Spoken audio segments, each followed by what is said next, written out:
عذاب قبر سے بچنے کا وہ وظیفہ جو نبی پاک صلی اللہ علیہ وآلہ وسلم نے ارشاد فرمایا، میں گارنٹی سے کہتا ہوں کہ جو بندہ اپنی زندگی میں یہ وظیفہ پڑھنا شروع کر دے تو انشاءاللہ وہ عذاب قبر سے بھی محفوظ رہے گا اور قیامت کے دن جہنم میں جانے سے بھی بچ جائے گا۔ وہ کون سا وظیفہ ہے؟ بڑی توجہ کے ساتھ اپنے کان کھول کے سنیے گا۔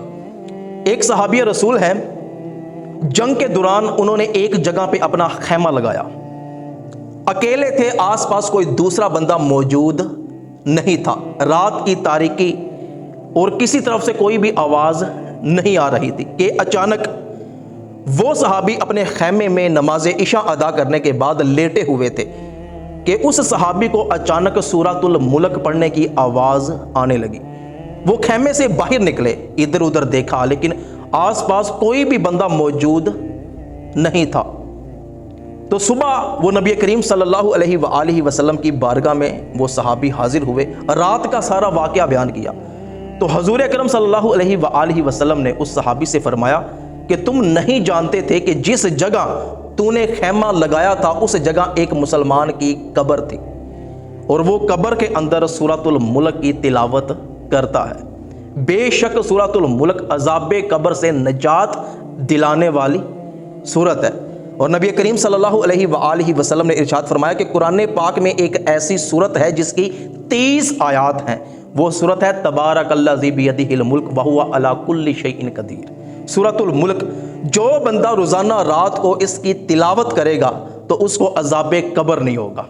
اور ایک حدیث مبارکہ میں نبی کریم صلی اللہ علیہ وآلہ وسلم نے ارشاد فرمایا کہ جو بندہ روزانہ رات کو سورۃ الملک تلاوت کرتا ہے، جب مرے گا قبر میں جائے گا تو یہ سورت قبر میں اس کی حفاظت کرے گی، عذاب قبر کو اس کے قریب نہیں آنے دے گی، اور اللہ اکبر قیامت کے دن اگر اس بندے کے بارے میں جہنم کا فیصلہ بھی ہو جائے گا تو سورۃ الملک جہنم کے دروازے کے سامنے آگے کھڑی ہو جائے گی، اللہ پاک کی بارگاہ میں جھگڑا کرے گی کہ یا اللہ یا مجھے قرآن سے نکال دے یا اس بندے کو جہنم سے نجات عطا فرما دے۔ تو اللہ پاک سورۃ الملک کی سفارش اس بندے کے حق میں قبول فرمائے گا اور اس کو جنت عطا فرمائے گا۔ تو جب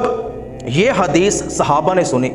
تو صحابہ نے اور بچے نے یہ صورت یاد کر لی، اور اس وقت سورۃ الملک کو لوگوں نے بحث کرنے والی صورت، اللہ پاک کی بارگاہ میں جھگڑا کرنے والی صورت، نجات دلانے والی صورت، حفاظت کرنے والی صورت کا نام دے دیا۔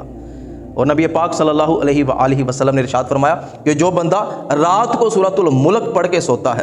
تو ایک فرشتہ اللہ پاک اس کی حفاظت میں مقرر فرما دیتا ہے،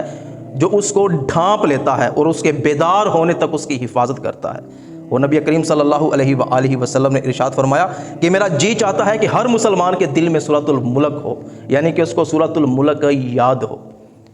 تو کتنا پیارا وظیفہ ہے، ہر بندہ یہ جانتا ہے کہ عذاب قبر برحق ہے، تو کیا آپ عذاب قبر سے بچنے کے لیے چھوٹا سا کام نہیں کر سکتے؟ صرف 30 آیات ہیں، روزانہ کی آپ ایک آیت بھی یاد کرو تو ایک مہینے میں آپ کو یہ صورت یاد ہو جائے گی۔ روزانہ عشاء کے بعد پڑھو، انشاءاللہ اللہ پاک آپ کو عذاب قبر سے بھی نجات عطا فرمائے گا اور قیامت کے دن جہنم سے بھی نجات عطا فرمائے گا۔ اللہ پاک سے دعا ہے کہ اللہ پاک عمل کی توفیق عطا فرمائے۔